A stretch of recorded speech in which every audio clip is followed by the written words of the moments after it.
All right, YouTube. I'm gonna talk more about this, but I just got this doggone thing yesterday.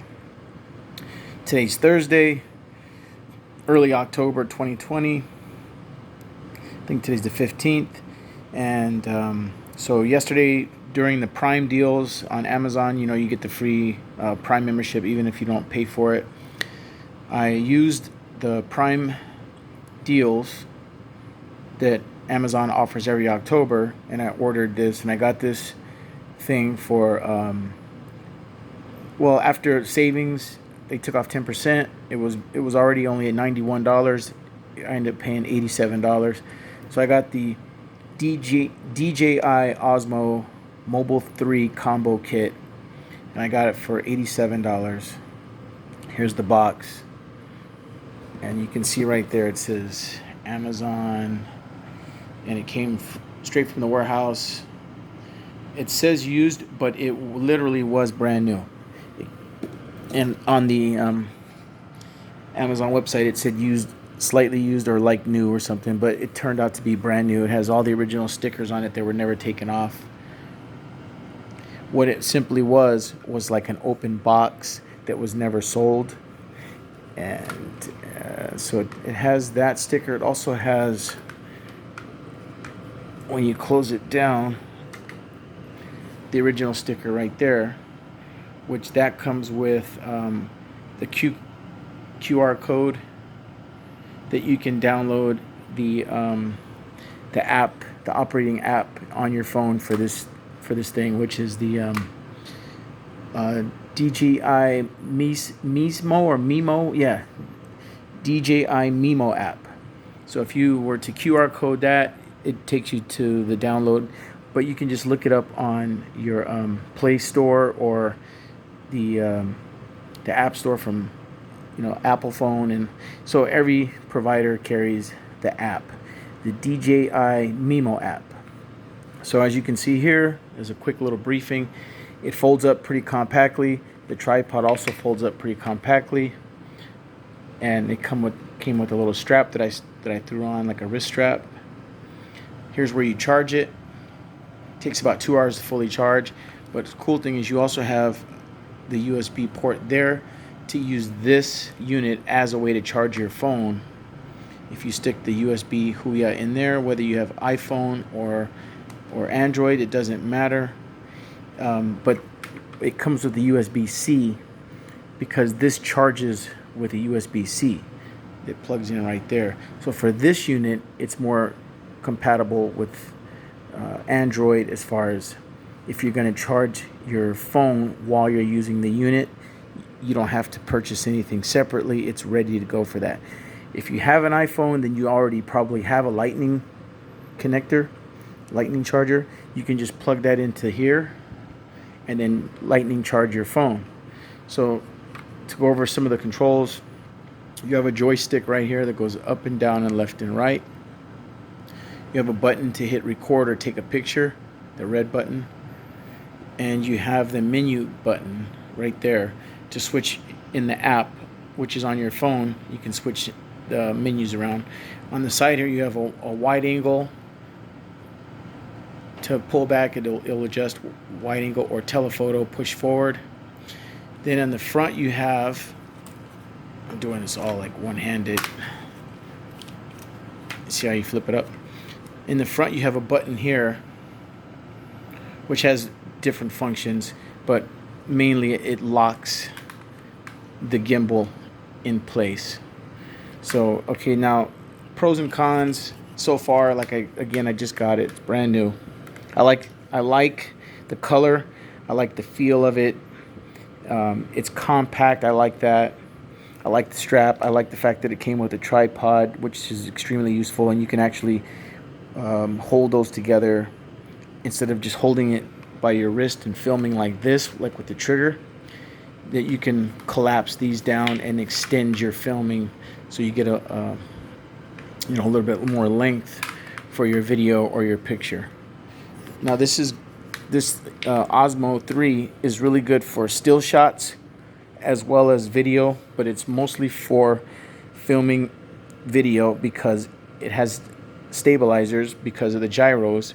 That's the whole selling point of this, is that it is a gimbal. It is an actual gimbal. So the gimbals are, inside of here, and they stabilize the unit. And you put your cell phone in here. Of course, this stretches out. It'll tell you right there with the little red deal that your camera needs to be on that side. So if your cell phone camera's here, like on mine, then I would have to put it on this side between these connecting jaws, and then it powers up. So I'm going to power it up. There's nothing in there, but I'm going to power it up just to give you an idea. The lights come on down there. Shows you that it's fully charged. I fully charged it already, and it's not going to do anything right now because there's no phone in it. But turn it off. Turn it on. It did a little jimmy, a little shake, a little shimmy right there, but that's about all it does. Okay, so pros. I like it. I got a good deal. It does function as advertised, and it basically does everything they claim. Cons, there's two cons that I have.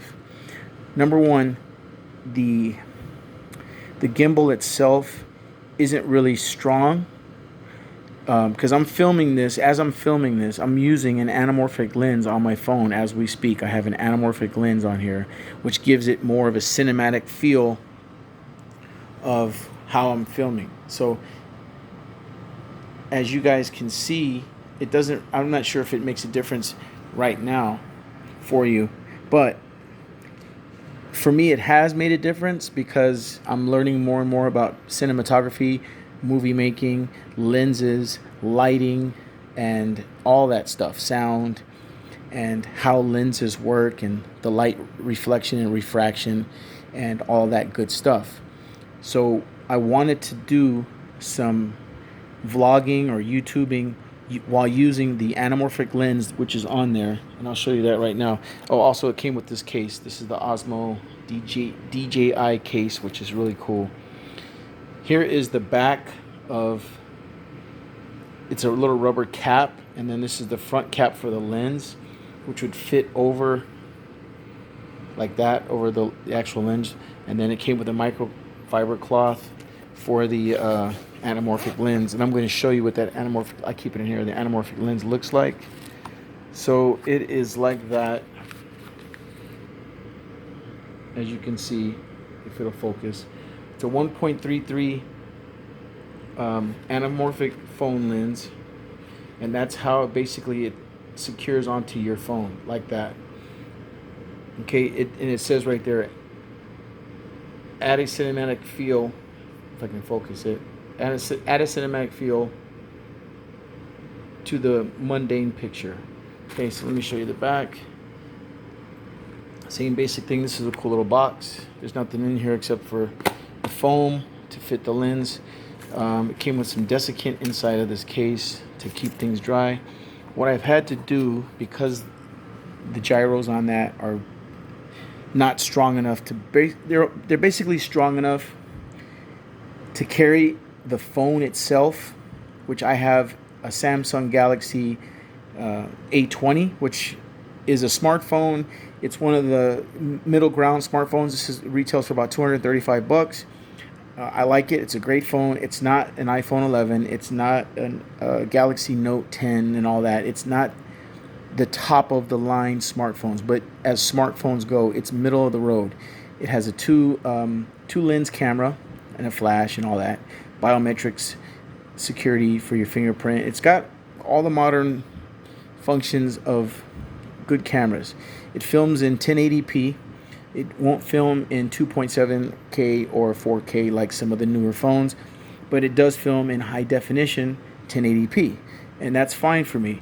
I can adjust the lens for 720p, which is the highest I can go when I'm doing this. Because of the fact that this phone cannot film in anything higher than 7 or 1080p, it gives me the option for 1080p on the app, the DJI Mimo. So when I do my filming, it always comes out in 720p, and that's just because of the limitations of the lens, or the camera that's built into this phone. But there's two lenses, but unfortunately this lens that I have on here, this attached lens, extra attached lens, the anamorphic lens, will only fit over one of the two lenses that I have on, that are built into the actual phone itself. One of those phones, one of those apps is, I guess, telephoto or whatever, and the other one is normal. So I don't know which one this is, to be honest with you, but I think it's the normal one. Either way, it allows me to film in 720p, which I don't have a problem with. It doesn't have to be 4K, it doesn't have to be 2.7K, it doesn't have to be 1080p. So I'm recording this video right now in 720p, which is plenty fine for typical vlogging and the kind of videos that I will be shooting, which is fitness, DJ stuff. I'm a DJ and I like to do fitness. Those are the two big things that I'm going to be doing. And then the third thing is travel vlogging. Right now there's a travel ban and we're all on quarantine lockdown, so I got this at a good time because I'm getting to know it before I actually take it out on some travels and adventures. So honestly, there's really three types of videos that I'm going to be making using this Osmo Mobile 3 combo to film my DJ gigs in an anamorphic way with a cinematic type effect, which is, I'm a big movie buff. I like Quentin Tarantino movies. I like Francis Ford Coppola movies, and I like the guy that directed what's his name, Martin Scorsese. I like his movies. So those are my three favorite directors: Quentin Tarantino, Martin Scorsese, Francis Ford Coppola. Francis Ford Coppola and Quentin Tarantino are well known for filming in a cinematic, anamorphic way. For any of you who are into the horror film genre, which I like some of those, like the older ones, they were fun, like Halloween. John Carpenter, who is another one of my favorite directors, and he's like one of the masters of the horror genre. He's the guy that filmed the original Halloween movies. In the first Halloween movie with Jamie Lee Curtis, that was filmed with an anamorphic lens, which is, I keep doing that because it's a horizontally longer, wider angle, but vertically it doesn't stretch out, so the actors' faces don't stretch out. They look the same. They keep the ratio accurate to the actors' faces, which on some of the older movies in the 70s, you had a stretchy effect on people's faces. Well, not on the anamorphic cinematography, cinemascope type. It just makes a wider shot, a wider angle, which John Carpenter exploited to make the movie even scarier. There's a cool documentary about that. If you want to look it up, it's on YouTube. I watched it. It talked about how John Carpenter was masterful in making you feel scared even during the daytime just because of the wide angle. And then at night, same thing. He was just masterful in how he presented the horror film to keep a wide angle shot where it's more stuff happening in the shot. And it just made this crazy cool effect. Quentin Tarantino does it a lot, but like if you look at two specific movies from Quentin Tarantino that really illustrate how good of a director he is with that kind of cinematic style, one of those is Django Unchained. Very cinematic, very anamorphic lens usage there with wide angle shots through the entire film. Also very masterful. Another one is when he did the movie when they're in Germany. What's that movie called? And they're dealing with the girls trying to burn down the studios because the Nazis killed their kid. Gosh, I forget the name of that movie, and it's a really good movie. Very cinematic, very cinemascope-like, very anamorphic, wide-angle shots in that movie. I'm not sure if he used that same effect in Pulp Fiction, but I'm sure some of those shots were in wide-angle cinematic form because I think that's Quentin Tarantino's signature. He likes that because, harkening back to the old spaghetti westerns with Clint Eastwood, those were also filmed in that cinematic wide angle shot kind of style. And when you look at those Sergio Leone movies with Clint Eastwood in them, The Good, the Bad, and the Ugly, A Fistful of Dollars for a Few Dollars More, those are the three that I know of that Clint Eastwood was in. I don't think he was in anything beyond those three. All three of those are wide angle, big cinematic shots in throughout the entire movie. And it has a really cool effect, long lasting, because those movies hold up even till today. It's 2020, and I could watch those movies anytime. They're excellent, well filmed, well acted, great cinematography. And why? Because of an anamorphic lens. So now I'm just doing a YouTube video, and I'm just messing around at home, but you guys get a chance to see what an anamorphic lens is, just based upon the fact that I'm talking about it and you're seeing it as I'm talking about it. And if you review some of my other videos that I've posted on YouTube, I'm sure you're going to see a difference between what you're seeing now and what you're seeing on my other videos. So again, pros and cons again. A con of this thing is just that the gyros are weak. So what you have to do is, the reason I say that is because with this lens on here, this 1.33 lens, this anamorphic lens, that's an aluminum chassis or body that secures onto the lens. It creates this weight. When you put the phone in here, this thing gets balanced out. And because it balances out, the gyros have to stabilize, and then it'll like kind of figures out where it's at in space and time. Okay, and then it'll just, it just hangs. I can't really do it here, but it does something like that, and it'll balance. But if it's too heavy to one side, it'll pull that way or pull the other way. You know what I mean? So it won't stabilize with more weight on one side. So what I've had to do is use a couple of coins, like quarters, put it on the opposite side to create a counterbalance, and then secure it to my phone using this little scrunchy thing like the girls use for their hair. And then that gives it a little bit more balance so I can make a video. But it's still too much weight for these gyros. So my only big complaint for DJI and for the Osmo 3 is that it's just barely strong enough to hold a cell phone. But yet there's so many accessories and attachments available to do filming, even boom microphones and things like that, that will attach to this unit that make it harder to really get the kind of filming that they say that you can do, because it's beyond the capabilities of this. And that's what bugs me. So now you have earphone jacks right there for your boom mics and stuff like that. But I wouldn't trust it, because this thing can only handle a cell phone. So if you want to put an external light, you're going to have to clamp it to this arm right here probably. But even then, I'd be a little nervous, because this thing it's capable, but it's just capable enough to do one thing, which is hold a cell phone and use the cell phone lens. Whatever lenses that your cell phone has, you're going to be probably limited to those lenses. Now, I also want to use the ND filters, which can clip onto the lens of my camera onto my phone, and you can film with filters, and I want to do that. But now, with the limitations of the strength of these gyros, I'd be like, well, can it handle it? You see what I'm saying? So DJI needs to step up their game. However, this is the Model 3, the third iteration. Like, they had a Model 1 that came out a few years ago, and then a Model 2, which had some upgrades, and then a Model 3 that had some other upgrades, and then now there's a Model 4. I have heard that the gyros and the gimbal are a little bit stronger, a little bit more robust in the Model 4.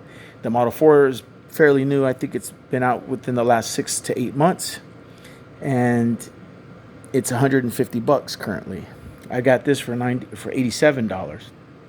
I don't want to drop another $150 on a DJI Osmo 4, but I wish I had got the Osmo 4 after messing with this. So I like it, and it's great. Like I said, it's got some good functionality. The app, the DJI Mimo, app works great. It does everything it says it's supposed to do. It's just not stronger than it's not strong enough to really get down into the nitty gritty of cinematography using a cell phone, which is kind of like the wave of the future. A lot of people are making full feature films using their cell phones, and you can look that up on YouTube. There is literally full feature quality Hollywood style productions with actors and paid cinematographers and paid gaffers and all that stuff like you would in a regular Hollywood movie. I'm sure on a lower budget because of the cell phones, where they've used cell phones and gimbals and lenses like anamorphic lenses like I have right here to make a full feature film using a cell phone, filmed in 2.7K or 4K or whatever they used. But the technology is there for that. So DJI needs to step up their game if they're gonna say something about how you can do all these cool little things. They need to make it so that this is accessible for somebody who's really trying to get into cinematography, like me. So that's my only complaint. I'm harping on it because it was disappointing. I got this for $60. It was $59. And I was excited more about this than I was even about that. And then when I get this to attach to my phone, this works great. This doesn't work with that so great. I would take, if I were to take this off, which I will show you before this video ends, so you can see the contrast. So what I'm going to do is I'm going to do a couple of pan shots so you guys can get an idea of that wide angle lens in that CinemaScope style. Okay, so there's your wide angle CinemaScope. And now I'm going to take this off and you're going to see the contrast. And then I'm going to show it to you. So I'm taking off the lens, and there it is. There's the back. There's the metal side. There's the actual lens. It is anamorphic, and it has flares, light flares. There, that's a better angle. See that blue light in there? So you can get some cool effects. It's a great lens. I'm really happy with this lens. It's by uskey Vision.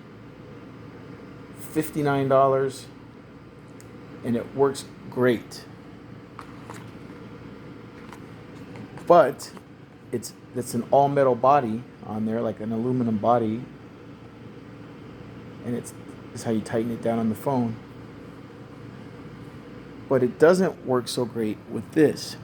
Now, if the Osmo 4 is stronger, like I've heard, maybe this would be able to balance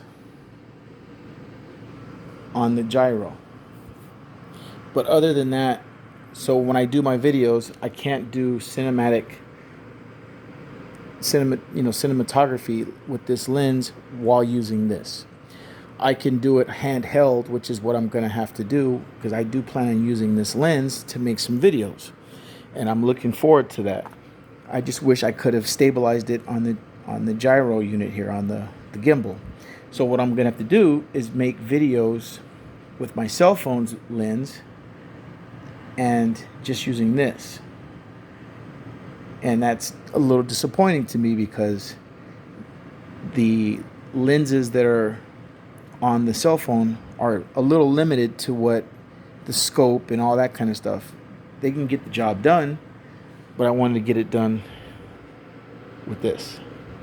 So all that being said, a quick review, pros and cons. I really do like it. It's awesome, and I got a good deal on it. So I'm not complaining. Overall, I give it 4 out of 5 stars. The 1 star that's missing is that it's not strong. It needs to go to the weight room, lift a little bit more weights. But even on the picture you see there, it just holds a cell phone, which is about all you can do with this thing, is put a cell phone on it, and that's about it. Unless you want to play the balance game and put counterbalances, put weights on one side because to compensate for the lens on the other side. It's compact. It folds up really nicely, like I talked about. It actually goes this way, or this way. Yeah, it's that way. Very compact design. Folds up nicely. The tripod is awesome, and that comes off. You can unscrew the tripod.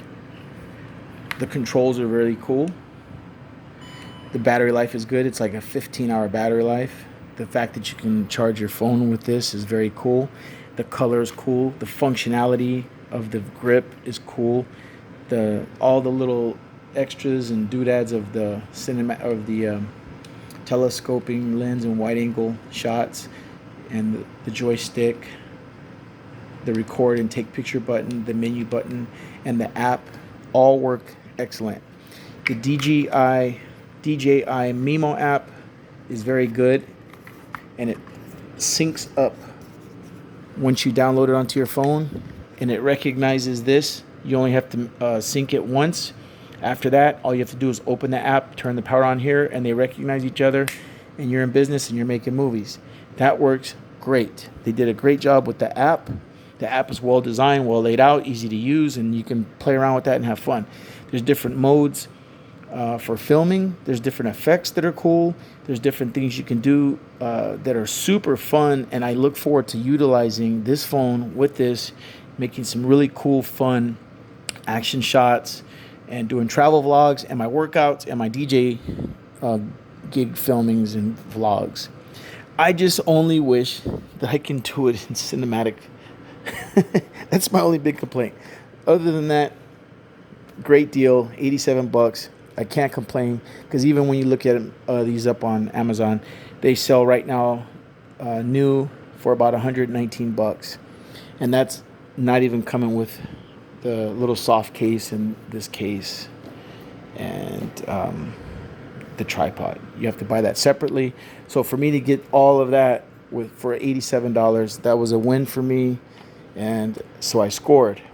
And then with that extra money saved, I was able to go get this anamorphic lens that I really like, that I look forward to using. I just wish I could stabilize it, and that's it. Other than that, 4 out of 5 stars. Good job, DJI, for this product, because it is cool, and I'm glad I got it, and I don't regret it. I just wish it was a little bit beefier. That's it. So sorry to harp on that point, because that is a disappointing point for me. But other than that, I'm going to work around it and have some fun. And later on, when the budget does permit, I'll probably end up getting the 4th iteration of this. Maybe I'll sell this one to somebody for $40 or $50, something like that. Give them a deal, pay it forward, and then I'll buy the Osmo 4, which I've heard has stronger gimbals. So meantime, I can have some fun, practice. Again, we're on lockdown, so there's no travel going on. And one of the main functions of this purchase for me is for travel, to do travel vlogs. Other than my DJ gig vlogs and my workout vlogs, travel vlogs are my other thing. And this is all going to go in conjunction with my DJI Mavic Mini drone, which I'm getting next. And I'm going to get ND filters for that too. So there's a lot to learn. I'm new to this, and I'm just keeping you guys appraised as I go, as I'm learning all this new cool technology and getting more into cinematography, vlogging, YouTubing, drone flying, and I'm going to get my Part 107 commercial license and maybe do some real estate videos and some wedding videos, and of course like my DJ vlogs, because I have my DJ booth right there. So that's pretty much all I got to say on all that, and I will keep you guys appraised as I start getting better and better and better at this. And I will be taking this outside to the park and doing my workouts and filming some cool stuff, hopefully. And hopefully you guys give me some good feedback, positive feedback. Some correction, criticism is good, as long as you're not just cold and cruel-hearted, but just direct and say, hey, Brian, maybe you should try this, or good job, but do this. You know, for the sake of being a YouTuber, we're all in this YouTube game together. You could have watched something else. I thank you guys for the time you're giving me to watch this. And anybody who owns one of these, chime in. Tell me something that I don't know. I'm new to this. I just got this yesterday. If there's something that you have as a suggestion, I'm all ears. And even when it comes to this anamorphic lens and cinematography using a cell phone, which is where my budget is right now, I don't have the money to buy an expensive movie-making Canon DSLR camera to do all this cool stuff. At least not yet. Those things are like $800. So that'll come in the future. Meantime, cell phones and anamorphic lenses and gimbals, cell phone gimbals is what I got to deal with. And I can do what I can with that, within the limitations of that, and then let my creativity come into play. And the sky's the limit. Thanks for watching. Staff Sergeant Calhoun, out.